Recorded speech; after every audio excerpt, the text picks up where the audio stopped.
এরপরে প্রশ্ন হলো শবে বরাতের আমল সম্পর্কে কিছু বলুন কোরআন সুন্নাহর আলোকে।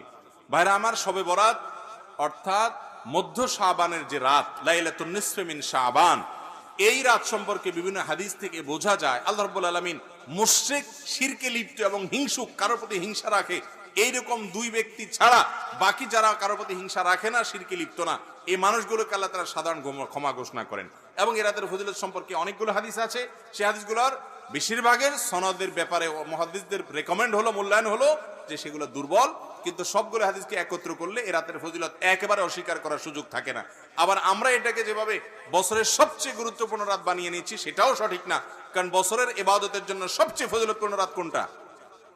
শবে কদর না শবে বরাত? শবে কদর। তো সেটার চাইতে আপনি এটাকে যদি গুরুত্বপূর্ণ বানিয়ে ফেলেন সেটা অবশ্যই পরিত্যাজ্য।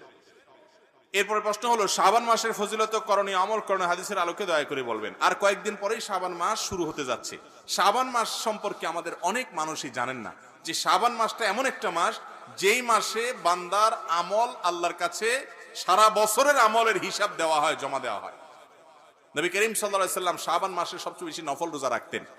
রমজানের পরে বছরের 2 মাসে বেশি নফল রোজা রাখতে হয়, একটা হলো মুহররম, আরেকটা হলো শাবান।